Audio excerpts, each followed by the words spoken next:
Hi Sagittarius, welcome to your mid-December 2017 tarot reading.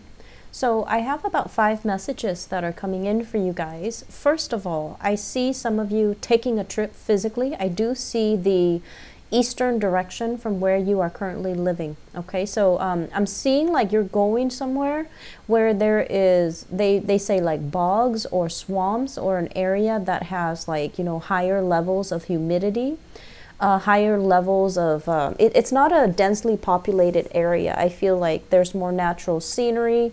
The weather to me feels a little bit muggy, it feels a little bit humid, and I also feel like there's a lot of they say like strange plants. So I'm feeling like I feel like more tropical flowers, more tropical plants, orchids do come to mind, and areas where there's a lot of vines, where there's a lot of trees, and just a very swampy, humid, and even tropical, it has a tropical feel to it. For those of you who are taking the trip, the latter part of this month, I feel that I don't sense like, travel delays and things that, like that. But I do feel, for those of you not taking the trip towards, the end of this month, I'm sensing it can be now until the next 3 months, okay? And January does come very, very strongly to mind as well. They say to really hold on to your finances. So that means, tucking your money away, keeping your money, if you are keeping it on you, on your person, make sure that, it's tucked away, make sure it's not visible, and just make sure you guard it well. I feel like a lot of you are coming into the house, or you're outside shopping and buying things, and you're like constantly, carrying multiple bags, carrying multiple things.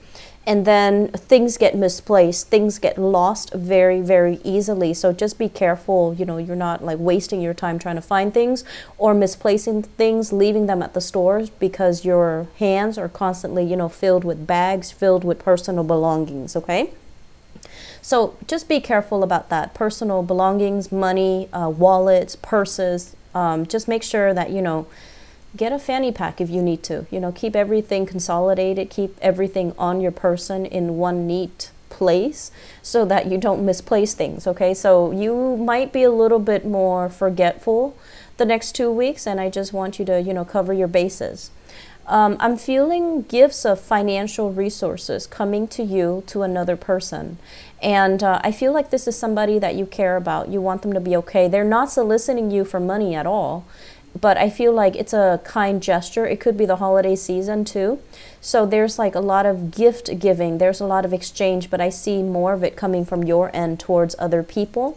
And I feel like you want the other person to have a good time. You want the other person to have the means to do whatever it is that they want to do. So I do see quite a generous offer of, financial resources, assistance, and things like that coming from you to another person. And especially if you have children, or if you have a lot of children in your midst, nieces, nephews, godchildren even, I feel like there's a lot of like a generosity bestowed upon them from you.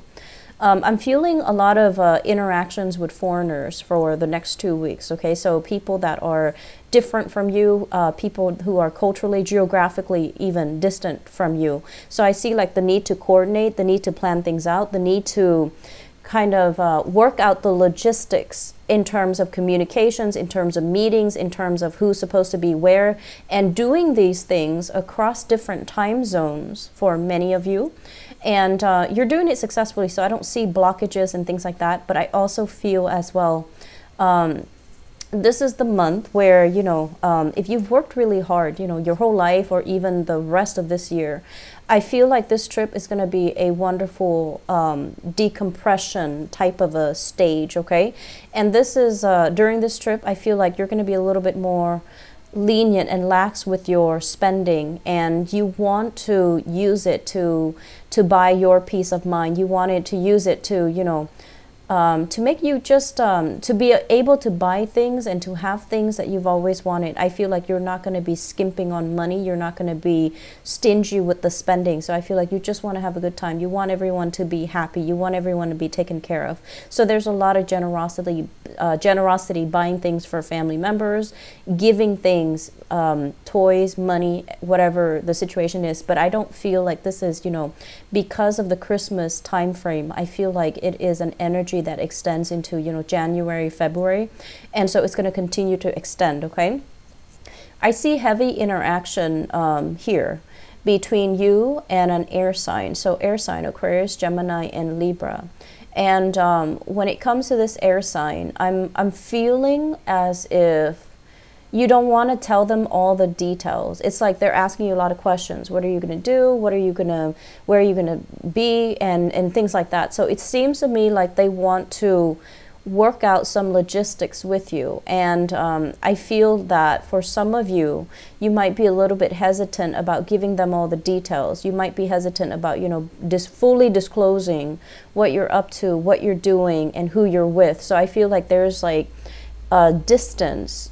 You might be trying to distance yourself, or you might be trying to, you know, figure out like, how do I just give them information on a needs to know basis rather than telling them everything. And I'm also feeling as well, when it comes to your overall financial situation, there's some, they say like disclosure.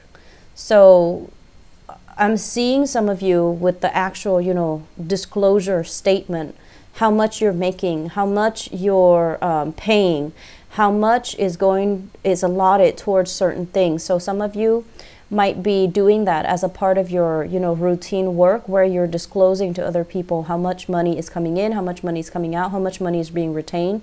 For others, I feel like somebody's asking you this information, like an accountant, even a lawyer, a human resources personnel from like a job.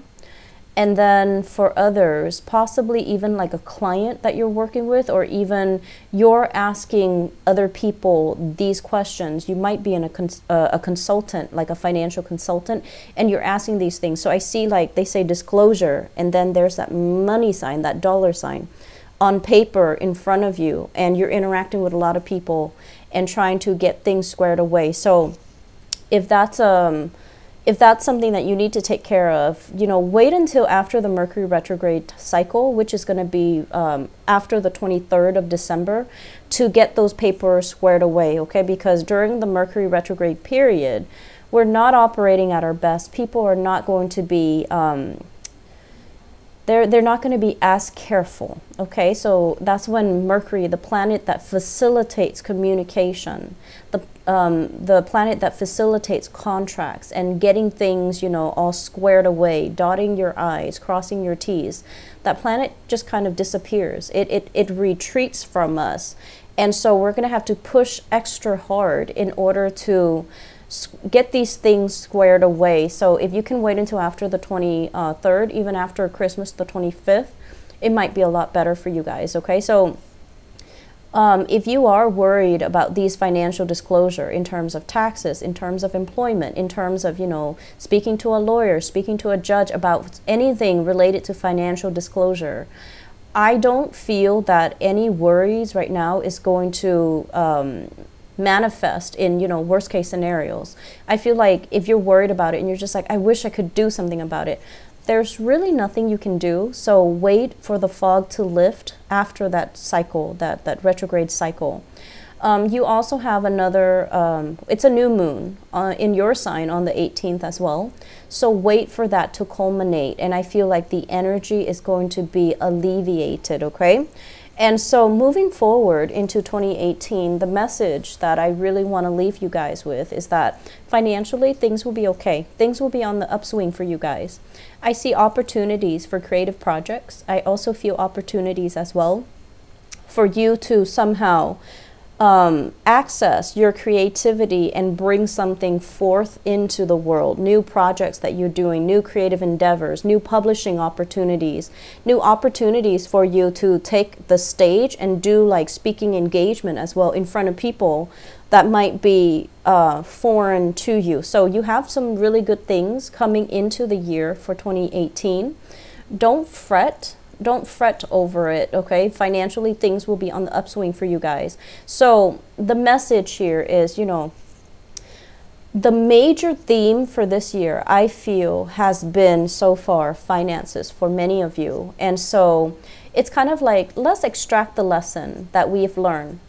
And we've learned one of the first thing here is, you know, save for a rainy day, right? You haven't been very good about that. So moving into 2018, let that be a lesson learned so that we can prepare ourselves adequately. Set aside some money for like a rainy day in 2018. The second lesson that I am feeling here is the need to get off our behinds, just to get up and get things moving. So no more procrastination for 2018, okay? 2018 is hit the ground running type of a year. You're going to really enjoy it because you're not going to feel the weight of Saturn on your chest anymore. So it's going to feel really good. Opportunities for speaking engagement, for travel, for leisure, for fun, for income generating activities will be coming in. So that second lesson here is, you know, live your life in a more deliberate way. Don't wait for things to come. Go out and get them, okay? The third lesson that I'm feeling here is needing to clean up your space. Needing to keep your space very, very tidy, very clean, dust-free, clutter-free. And I feel like some of you really need to get into your house. Kitchen in particular, sinks, bathrooms, and I also feel like the basement or the attic if you have storage. I'm feeling some of you needing to go in there with like a hazmat suit because the area is like so dusty, and you know, over time if there's a lot of humidity and there's dust, it becomes moldy. So I feel like some of you really needing to get in there and scrub things clean, throw away things, donate things, scrub things, and take care of your living situation. Make it as, you know, minimalist as you can, okay? Because I feel like you're going to be glad that you did, because the month of 2018 doesn't really leave room for you to, I want to say, it's such a fast-paced, dynamic type of a year. You might not have time to do these things. So, you know, make that your priority and try to, you know, do like some massive pre-holiday, pre-Christmas, pre-New Year cleaning so that you can have a clean environment to invite people in. And I feel some of you, this past 2017, there was a lot of paperwork just like piled on top of each other, and you're like, I'm gonna look at it, I'll go back and look at it, I'll, you know, sort through it, I'll get to it, but you haven't really found the time to get to it, or you're not in the same, you know, that state of mind to get to it. And a lot of those paperwork are now outdated, you know, they have already expired, so you can easily throw them out. So taking the time to take care of these things, okay? So that first thing, clean your house. The second thing here is save up for a rainy day. You need to learn to save up for a rainy day so you're not, you know, at the end of the line trying to catch up and you're frazzled and stressed out, okay? And I guess the third thing here is no procrastination, okay? So all of those elements are coming together, and it's kind of like this ball of wax. It's like these are lessons you're going to carry with you into the new year, and you're going to be so much happier for it, okay? So I wish you all the best. Have a wonderful, wonderful birthday time, and enjoy the holidays, okay? I will see you soon. Bye-bye.